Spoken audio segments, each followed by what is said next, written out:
জয় নিতাই গৌর সীতানাথ দেবানন্দে গৌর হরি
গুরুদেব মহেশ্বর গুরুদেব পরম ব্রহ্ম তস্मै শ্রী গুরবে নমঃ। আজলান্বিত ভুজ পদকাবদাত দত কীর্তনৈকীতর কমলায় বিশ্বম হর দ্বিজবর ধর্মপাল বন্দে জগৎ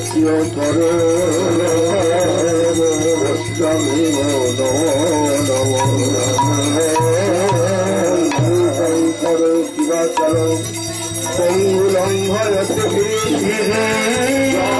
শিবাকবহং বন্দে পরমানন্দ মহা।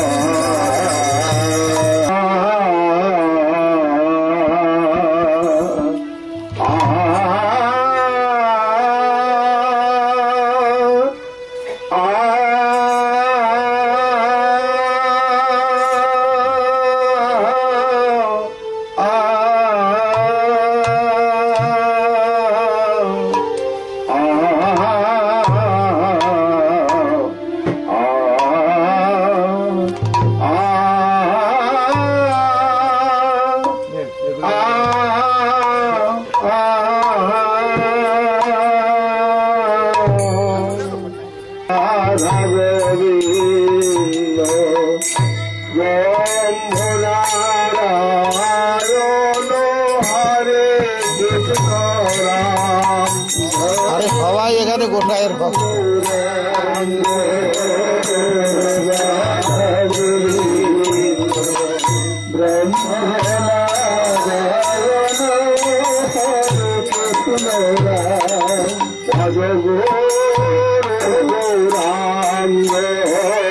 রাধা গোবিন্দ ব্রহ্মনারায়ণ হরে কৃষ্ণ রাম।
গোসাইজি গোষ্ঠলীলা শুনতে ভালোবাসতেন, আর এই এখন হচ্ছে উপযুক্ত সবাই গোষ্ঠলীলা, তাই গোষ্ঠলীলা পরিবেশন করছি।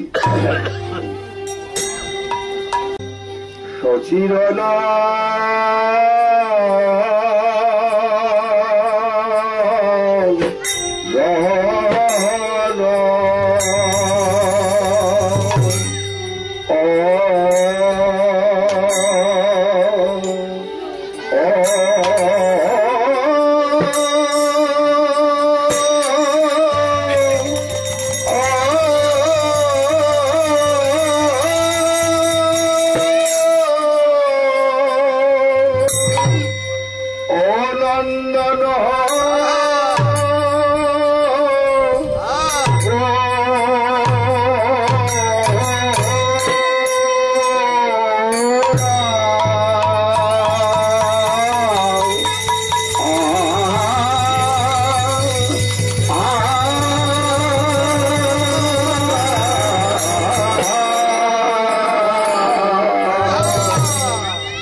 আজ ধবলিশা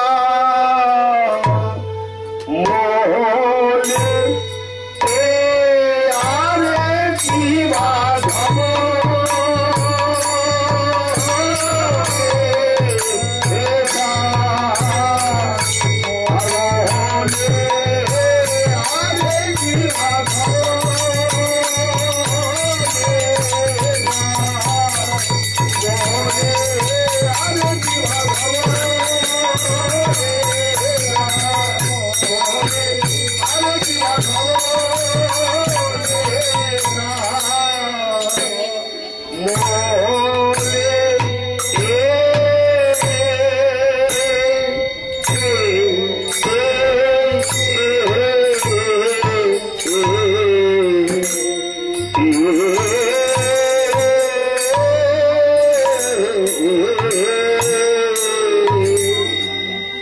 আজ ধবলি সাহা বলে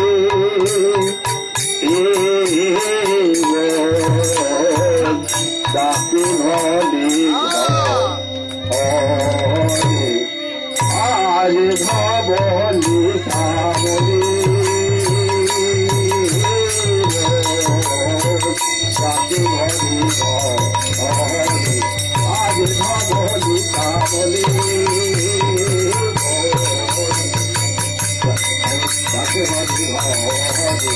ধবলি সাহা বলে ওটালো বদলে ধবলি সাবলি বলি ডাকে ঘরে ঘরে গোষ্ঠে যাবে বলে আজ ধবলি সাবলি নাম ধরে ডাকছে ধবলি সাবলি বলে ডাকে ঘরে ঘরে বলে আয় ধবলি আয় ধবলি আয় ধবলি আয় ধবলি আয় শ্যামলি ডাকে আয় ধবলি আয় শ্যামলি ডাকে আয় ধবলি আয় শ্যামলি ডাকে আয় ধবলি আয় শ্যামলি ডাকে আয় কালী আয় ধবলি আয় শ্যামলি ডাকে আয় কালী আয় ধবলি আয় শ্যামলি ডাকে আয় কালী আয় ধবলি আয় শ্যামলি ডাকে আয় ধবলি আজ ধবলি বৃন্দাবনের গোষ্ঠলীলার ভাবে ভাবিত হয়েছে মহাপ্রভু কেন সেইভাবে ভাবিত হলেন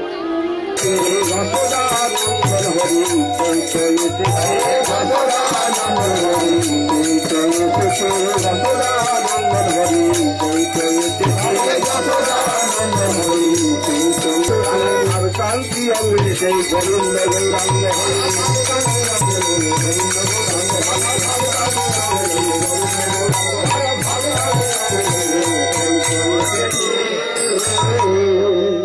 যশোদানন্দন হরি এই কলিযুগে গৌর হরি রূপে অবতীর্ণ হয়েছে রাধার ভাব মহাভাব আর কান্তি বর্ণ অঙ্গে আচ্ছাদন করে নদিয়ায় সে গৌর হরি রূপে অবতীর্ণ হয়েছে তাই রাধা যেভাবে ভাবিত হতে কৃষ্ণ কৃষ্ণ বলে কাঁদতেন আর কান্তি বর্ণ রাধার সেই গৌর বর্ণ অঙ্গে আচ্ছাদন করে গৌরূপে অবতীর্ণ হয়েছে রাধারানী বলেছিলেন হে প্রাণনাথ তুমি যখন গৌরূপে অবতীর্ণ হবে হরিনামে মত্ত হয়ে ধুলায় গড়াগড়ি করবে আমি তোমার বাইরে থাকবো যত ব্যথা লাগে আমার অঙ্গে লাগবে তাই সেই গৌর রূপটা রাধারানীর বর্ণটা অঙ্গে আচ্ছাদন করে গৌর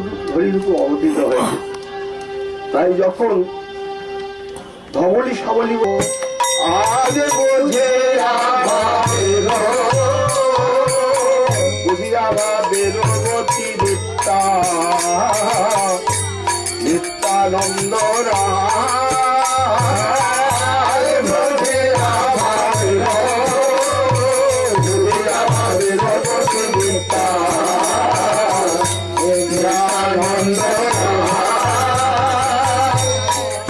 বুঝিয়া ভাবের গতি মহাপ্রভুর ভাব উপলব্ধি করে নিত্যানন্দ মহাপ্রভু আজ সিংহারস বদ করি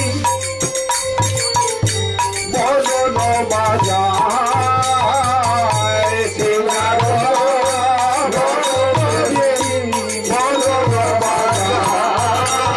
বাজাইতে লাগলো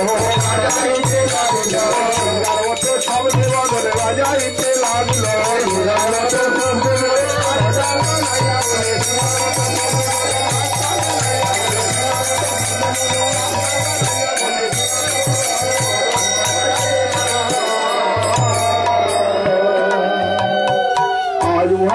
ভাব উপলব্ধি করে নিত্যানন্দ প্রভু তখন সিঙ্গারও শব্দ করি বদন বাজা সিঙ্গার মতো শব্দ করে বদন বাজাচ্ছেন। তাই বৃন্দাবনে যেভাবে সিঙ্গা বাজাতেন আর গৌরধ্বনি বেদধ্বনি করতেন ঠিক সেইভাবে নিত্যানন্দ আর সিঙ্গা বাজাচ্ছে। সিঙ্গার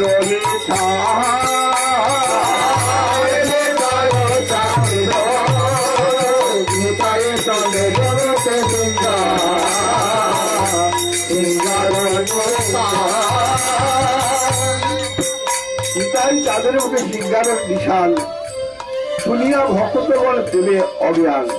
আরো গৌর ভক্তগণ তাদের আনন্দ ধরে না আনন্দ ধরে না আনন্দ ধরে না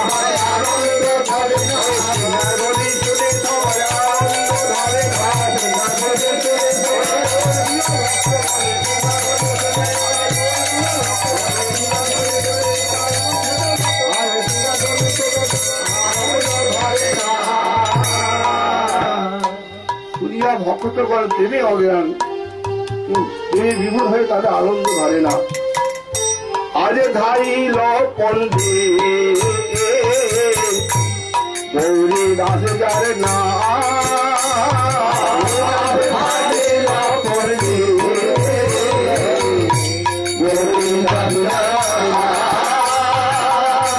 ভাইয়ার গান গাইয়া বলে ডাকে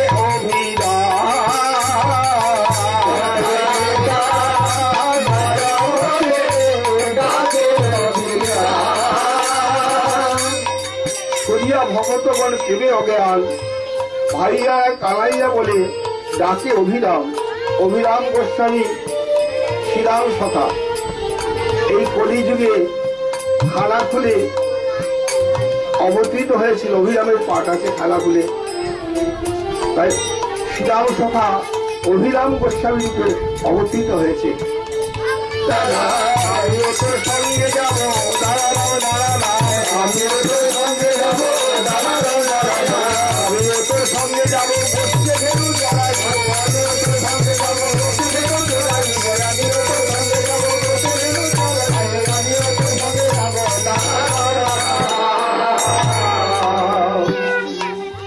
রাম বলতে বলরাম কি সম্বোধন করে বলছে। হ্যাঁ, তারপরে নিত্যানন্দ মহাপ্রভু ছিল বলরাম, তাকে অভিরাম গোস্বামী দাঁড়ারাম দাঁড়ারাম করে বলছে। হ্যাঁ, আজ দেখিয়া গৌরাঙ্গ প্রেমার আবে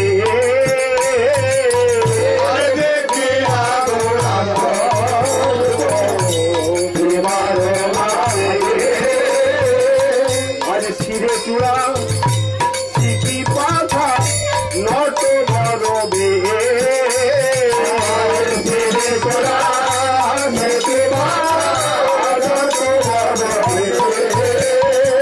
আজ শিরে চূড়া শিখি পাখা নট বরবে আমার সময় তার প্রাণের গোপালকে যেভাবে সাজিয়ে দিতেন, মোহন চূড়া গলায় বনমালা চরণে নকুল কপালে চন্দনের তিলক দিয়ে যেভাবে সাজিয়ে দিতেন, আজ প্রাণের নিবাইকে সত্যিমাতা ঠিক এইভাবে সাজিয়ে দিয়েছে। দেখিয়া গৌরাঙ্গ রূপ প্রেমার আবেগ শিরে চোরা শিখি পাতা নটবহর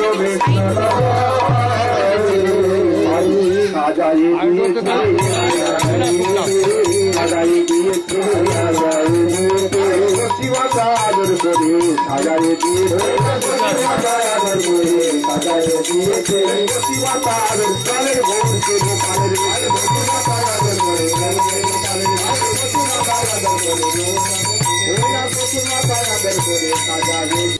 সচিমাতাও প্রাণের গোপালকে সাজিয়ে দিয়েছে। এইবার আমরা বৃন্দাবনে প্রবেশ করছি।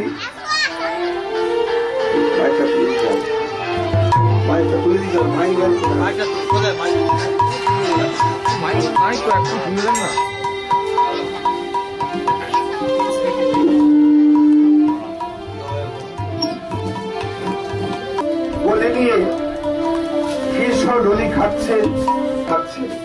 এদিকে রাখাল বালকগণ গোষ্ঠী যাবে বলে কানাইয়ের দিকে অপেক্ষা করছে।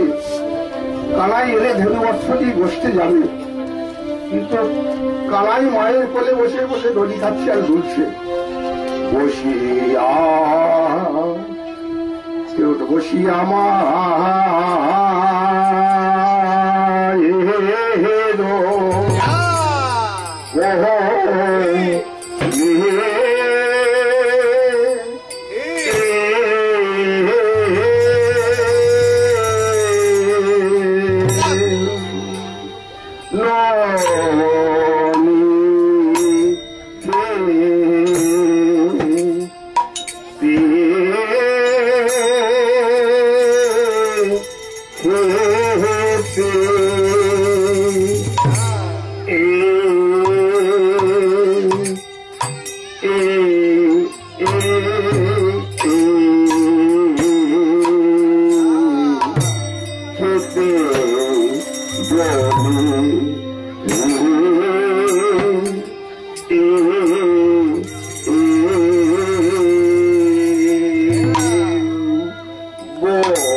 শ্রীরাম সখা কানাই কানাই কানাই বলে নন্দরাজার দুয়ারে এসে দাঁড়ালেন। এসে দেখছেন বাৎসল্যময়ী মা নন্দরানীর কোলে বসে ধ্বনি খাচ্ছে আর মনের আনন্দে দুলছে। শ্রীরাম এসে বলছে কানাই বালকগণ, দাদা বলরাম ধেনুবৎস নিয়ে তোর পথে দাঁড়িয়ে আছে। কানাই রে আজকে গোতে যাবি না ভাই, আজকে গোতে যাবি না ভাই, আজকে গোতে যাবি না ভাই, আজকে গোতে যাবি না ভাই, গগনে কত বেলা হলো, আজকে গোতে যাবি না ভাই, গগনে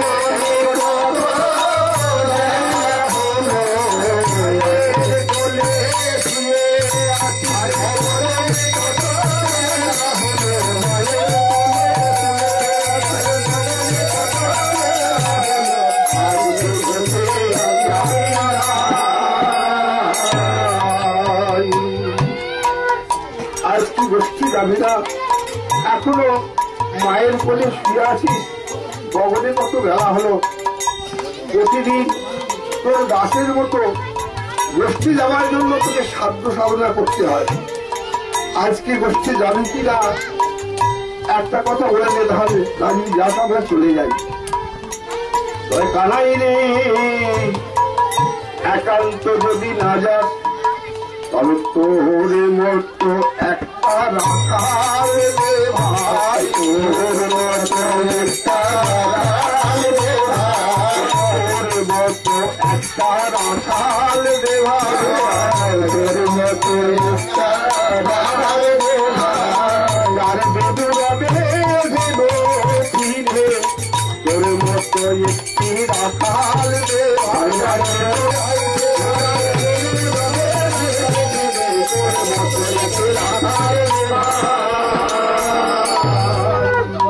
তোর মতো কি রাখাল রে, যার বেলুর গান শুনে ভেলু ফিরে। আমরা তো ফেরতে পারি না।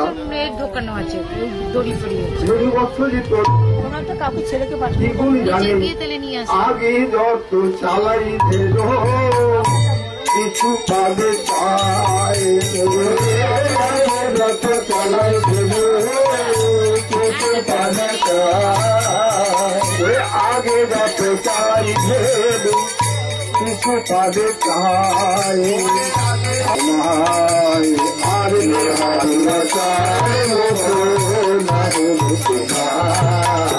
এক পাও তো চলে না ভাই, এক পাও তো চলে না ভাই, চার মুখ না হেরিবে এক পাও তো চলে না,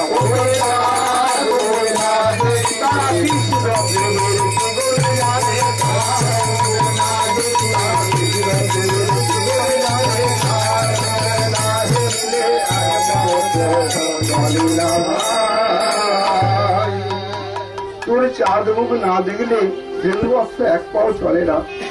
হ্যাঁ, আগে যত চালাই কিছু কলে চায়, নেহারিয়া চাঁদ মুখে না হেরে তোমায়, তোর চাঁদ বদন না দেখলে এক পাও চলে না। আর একান্ত যদি না যাস বলে যে আমরা চলে যাই,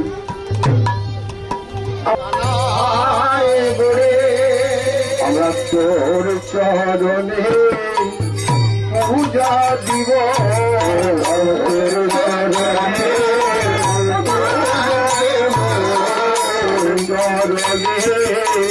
পূজা পূজা দিব,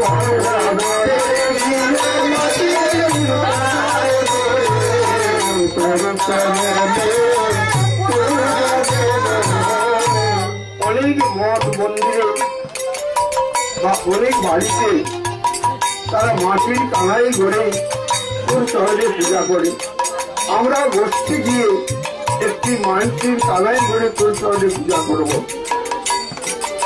এইভাবে সাধ্য সাধনা করছে শ্রীরাম। এক কথা তারা বলরাম যে বলছে, ধরা বলরাম শ্রীরাম তো কখন গেছে, কানাইকে কত রূপে সাজছে, সে এখনো মায়ের কোলে বসে দড়ি খাচ্ছে আর দুলছে। জগনে কত বেলা হলো, বলরামকে বলছে তুমি গোষ্ঠীর বায়না বাজাও। হ্যাঁ, তখন বলরাম দুয়ারে এসে বলছে, মা নন্দকারীর কাছে গেলেন। হ্যাঁ, কি বলছে, মা নন্দরানী গোপালকে সাজিয়ে দাও, আমরা গোপালকে নিয়ে গোষ্ঠী যাবো, গোচারণে যাব। আজ পনতি করিয়া মায় ওহি ছেড়া খালো না,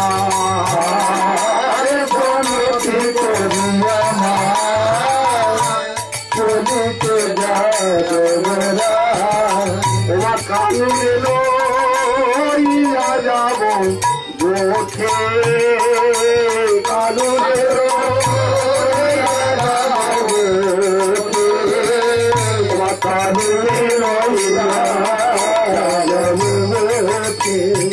একবার এবার সাজাইয়ে দাও মা, সাজাইয়ে দাও মা, সাজাইয়ে দাও মা, সাজাইয়ে দাও মা, ভাই কানাইকে এবার সাজাইয়ে দাও মা, ভাই কানাইকে এবার সাজাইয়ে দাও মা, ভাই কানাইকে ওই কানাই মেয়ে বসে যাবে, ভাই কানাই মেয়ে বসে যাবে, ভাই কানাই মেয়ে বসে যাবে, ভাই কানাই সাজাইয়ে দাও মা।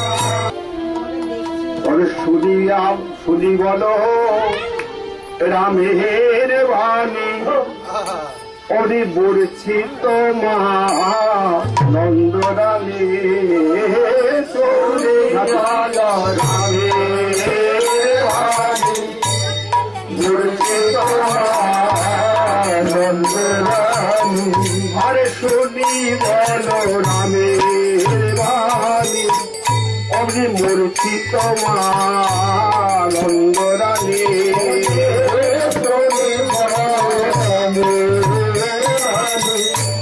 মূর্তি তোমার নন্দরানী, ওরি লোটায় পরি লক্ষ্মী কলে, লোটায় পরি লক্ষ্মী কলে,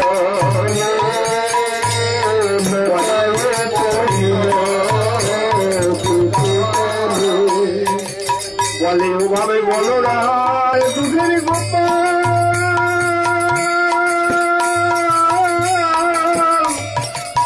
আমার দুধের গোপালে বলে যাবে, এখনো চেয়ে খেতে যাবে না রে, এখনো চেয়ে খেতে যাবে না, ছাড়লে ছাড়লে খেলে, ঘরে যেতে পদ ভুলে দুটি হাত মুখে নিয়ে কাঁদে, বাৎসল্যে বা আবদ্ধ গোপাল পথ হারিয়ে দুটি হাত মুখে দিয়ে কাঁদে, যে ত্রিজগতের পথ দেখাবার কর্তা সে নাকি পথ হারিয়ে যাবে, তাই বলছে ছাড়লে ছাড়লে খেলে, ঘরে যেতে পদ ভুলে দুটি হাত মুখে দিয়ে কাঁদে, সেই দুধের গোপাল আমার বলে গেছে আমি পাঠাতে না রে, থাকতে আমি পাঠাতে না রে, এবার থাকতো ওই দল মনি মনি,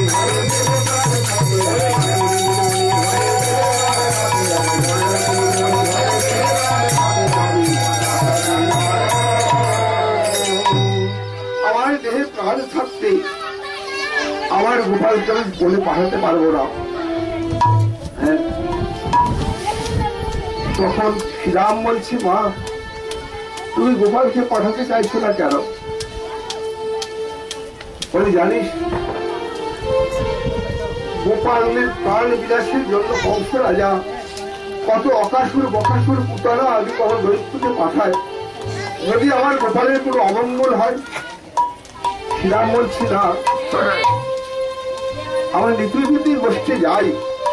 হ্যাঁ, শ্রীরাম কহে বাণী নন্দরানী,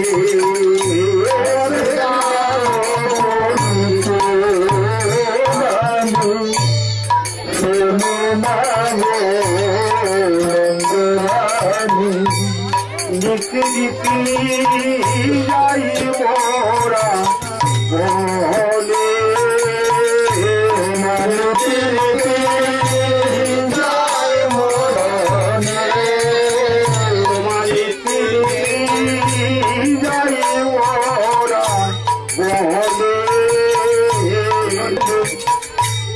মাঝে রাখি তোমার বনমালে,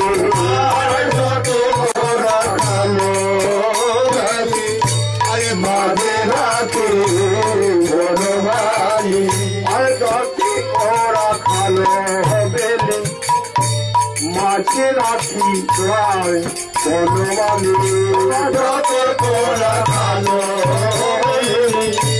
মাঝে রাখি বনমালি, আরে ফেলো অর্থ চড়াইকা নহলে নহলে,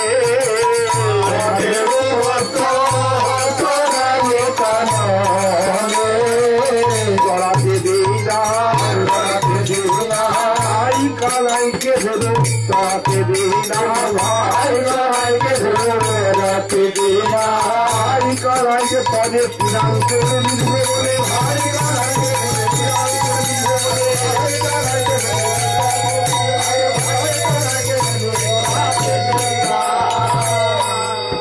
কানাই রাজার ছেলে চরণ অতি সুকোমল ক্ষীরসর দড়ি খাইয়ে নদীর মতো করে রেখেছ। কাছে তিরাঙ্কুর ঘাসে সেই নতুন ডগা চরণে দিতে গেলে ভাই কানাই সহ্য করতে পারবে না, তাই যতটুকু রাখালে বেলি মাঝে নাকি ভালো বনমালী ধেনুবক্ষ চড়াই কাদরে। ঠিক সেই সময় মা তোমার গোপালকে রক্ষা করার জন্য কত রূপের মানুষ আছে, তারা এই বৃন্দাবনের গোয়ালা নয়। মা বলছে কারা আসে রে, দৈত্য পাঠায়। তো শ্রীরাম বলছে মা তোমার ভাই গোপালকে রক্ষা করার জন্য কত রূপের মানুষ আছে, কারা আসে রে? আমার গোপালকে রক্ষা করার জন্য কারা আছে, তাই দেখতে কেমন একটু বললাম। বলছে মা প্রথমে হংসের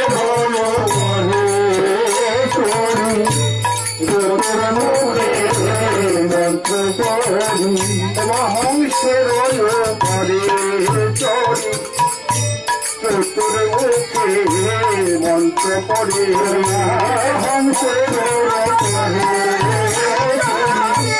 চতুর মুখে মন্ত্র পড়ে সব করে কানাইয়ে চারি আছে সব করে কানাইয়ে চারি আছে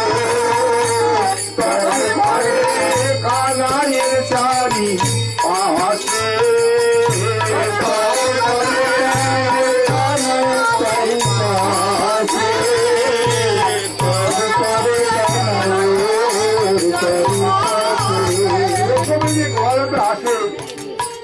হাঁসের পিঠে চড়ে আসে, তার গায়ের রং লাল, হ্যাঁ, চারটি মুখ আটটা চোখ। সে কানের চারিপাশে ঘুরে ঘুরে বিক্রি করে কি বলে, হ্যাঁ, বলে ভুলাইয়ে দেখো না, ভুলাইয়ে দেখো না, ভুলাইয়ে দেখো না, ভুলাইয়ে দেখো না, বাজে দিয়ে আমায় ভুলাইয়ে দেখো না, ব্রহ্মপাল দিয়ে আমায় ভুলাইয়ে দেখো না, ব্রহ্মপাল দিয়ে তোমার চরণে বঞ্চিত করে,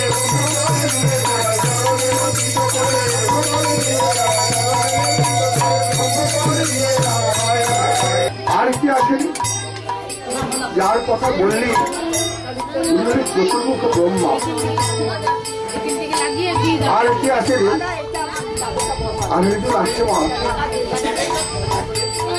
একজন শূন্য পথে ওই রাবদে বজ্র হাতে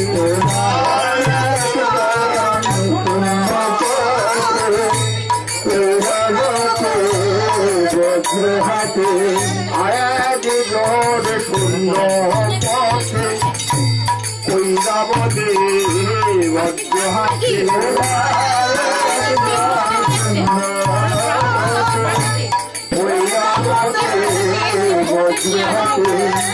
দেখি মোরা পরাইত রাহাতে দেখি মোরা পরাইত রাহাতে পরাই যাইবা পরাই যাইবা পরাই যাইবা পরাই যাইবা ভরা নয়ন দেখে পরাই যাইবা ভরা নয়ন দেখে পরাই যাইবা ভরা নয়ন অল্পবতী শিশু আমরা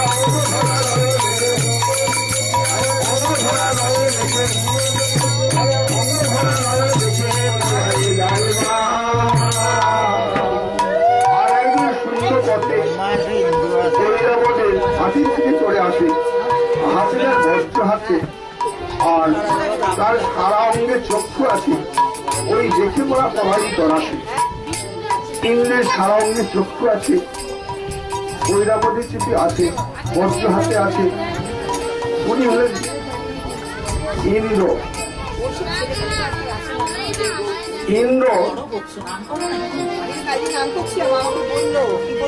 ইন্দ্রের গুরু হচ্ছে ওই গৌতমুনি। গৌতমুনি হচ্ছে ইন্দ্রের গুরু। গুরু তাকে শিক্ষা লাভ করতে এসেছিল, কিন্তু গৌতমুনির স্ত্রী অহল্যার বেশ ধরে অহল্যার সতীত্ব নষ্ট করেছিল। তখন গৌতমুনি বলেছিল, গৌতমুনি যখন ইন্দ্র সত্য লক্ষ্য করে, গৌতমুনি প্রতিদিন গঙ্গা স্নানে যায় 4টের সময়। আর তখন মোরগ ডাকে, মোরগের আগে নাম আছে রাম পাখি। সেই ইন্দ্র অহল্যার রূপে মুক্ত হয়ে সেই রাম পাখিকে বলেছিল আজ 2টোর সময় ডাকবে। সে 2টোর সময় ডেকেছে। আর ইন্দ্র মনে করেছে 4টে, গৌতমুনি মনে করছে 4টে বেজে যাচ্ছে। গৌতমুনি গঙ্গা স্নানে গেছে। গৌতমুনির বেশ ধরে ইন্দ্র এসে অহল্যার সতীত্ব নষ্ট করেছিল। তাই গৌতমুনিকে তুলসী রাখা আছে, ইন্দ্র গুরুদেবের চরণে ক্ষমা প্রার্থনা চাইতে দয়া সরোবর হয়ে গৌতমুনি তাকে বললে, তোমার সারা অঙ্গের জিনিসগুলো চক্ষুতে পরিণত হবে। তার সারা অঙ্গের চক্ষু আছে। ইন্দ্রের এক নাম হচ্ছে সহস্রলোচন। আর অহল্যাকে অভিশাপ করেছিল, গৌতমুনি তুমি যেমন অপরাধ করেছ, তুমি পাষাণ হয়ে যাবে। সত্য যুগের কথা, ত্রেতা যুগে রামের চরণ স্পর্শে আবার তুমি মুক্তি পাবে। তখন ইন্দ্র গৌতমুনির পুত্র সত্যানন্দ বা সদানন্দ তার নাম, এসে বলছে আমার মা কোথায়? তখন গৌতমুনি বলছে তোমার মা পাষাণ হয়ে গেছে, ত্রেতা যুগে রামের চরণ স্পর্শে আবার মুক্তি পাবে। তখন গৌতমুনির পুত্র সেই সদানন্দ বা সত্যানন্দ তিনি কঠোর সাধনা করেছিল। কঠোর সাধনা করে সেই সত্যযুগের পর সত্য দাপর ত্রেতা আসার কথা, তো সত্যর পরে আগে ত্রেতাকে দিয়ে এসেছিল মায়ের মুক্তি পাওয়ার জন্য। তারপরে দাপর এলো। তখন রাম অবতার হলো। রামের চরণ স্পর্শে আবার অহল্যা দেহ ধারণ করলেন, হ্যাঁ, মুক্তি পেলেন। উনি হল ইন্দ্র। তার ইন্দ্র এসে গোপালের চারপাশে ঘুরে আর বিড়বিড় করে কি বলে, হ্যাঁ, বুঝতে পারি না মা কি মন্ত্র পাঠ করে। হ্যাঁ, বলে স্থানে দিও হে হে, স্থানে দিও হে হে, স্থানে দিও হে হে, স্থানে দিও হে হে, মাধুর্যময় বৃন্দাবনে স্থানে দিও হে হে, মাধুর্যময় বৃন্দাবনে স্থানে দিও হে, মাধুর্যময় বৃন্দাবনে স্থানে দিও। ওই সর্বসুখ আমার চাই না বলছে। মা বলছে ধরে উনি হলেন স্বর্গের ইন্দ্র। আর কি আসেন? আয় একজন ওমা বিষপৃষ্ঠে আরোহ,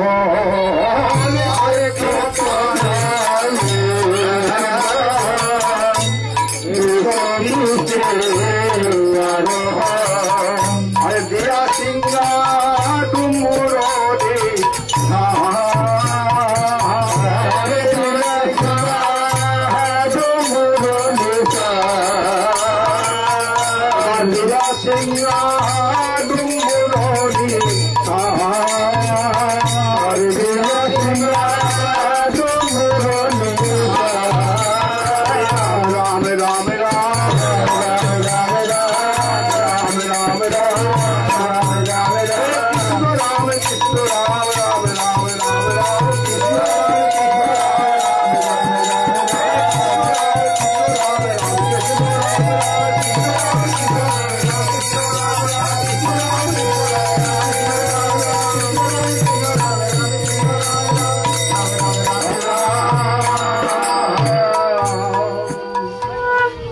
প্রায় একজন পাগল লোক, কিন্তু প্রায় একজন ডুমুর নিশান, এক হাতে সিঙ্গা বাজাচ্ছে, এক হাতে ডুমুর বাজাচ্ছে।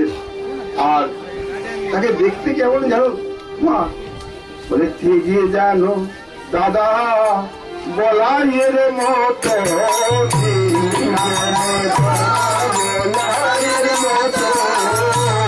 তার বাদশার পরা না থাকলে হ্যাঁ বলাই দাদা বলে ভুল হতো না। তাকে তেজে যেন দাদা বলাইয়ের মতো,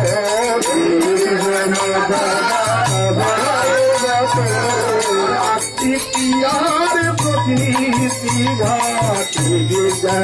দাদা বলাইয়ের মতো,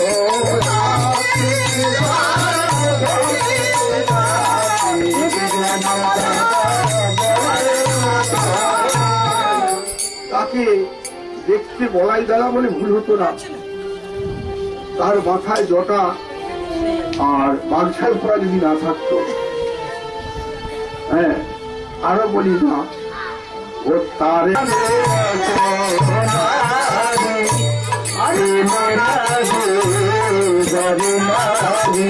আরে তার বাবে আগে নাহি ওরা তুলনা দে বারোনা দে,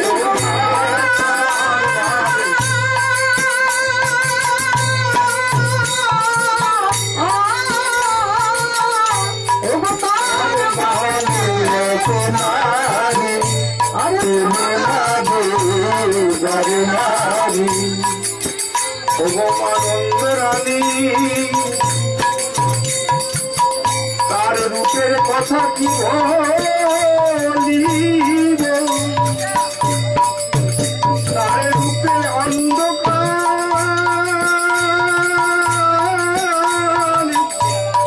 অন্ধকারে আলো হয় বা, এই নারীর রূপের কথা কি বলিব মাগো।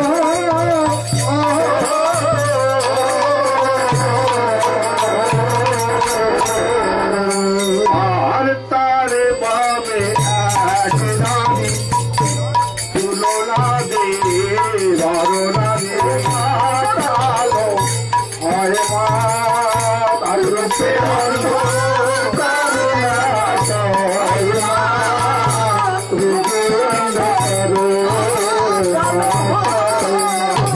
তার রূপে অন্ধকার ঘর আলো হয়ে যায়। তার রূপের কথা কি বলবো। আর শেষে কি করে জানো মা, বলে লইয়া তোমার গিরিধর আরে নদী খাওয়ায় 10 করে, বলে লইয়া নদী খাওয়ায় 10 করে, বলে লইয়া গিরিধর নদী খাওয়ায় 10 করে, চলে লইয়া গিরিধর 10 খাওয়ায় 10 করে। এই মা বলে তোমার গোপালকে গিরিধর, তোমার গিরিধরকে কোলে দিয়ে নদী খাওয়ায় 10 করে। তোমার কত নদী খায় তার পরে, কত নদী খায় তার পরে, কত নদী খায় তার পরে, কত নদী খায় তার পরে,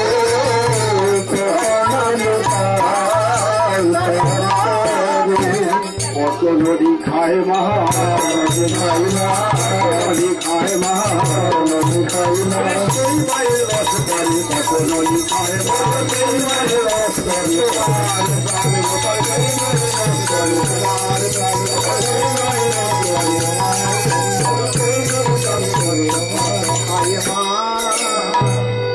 তুমি তো 2 হাতে নদী খাও। বনে যেই মা আসে সে তার 10টি কর 10 হাতে তোমার গোপাল কত নদী খায়। আর কি বলে জানো মা, হ্যাঁ বলে ওরে বাছা কালো আনন্দে চড়াও ধেনু, বলে ওরে বাছা কালো আনন্দে চড়াও ধেনু, বলে ওরে বাছা কালো আনন্দে চড়াও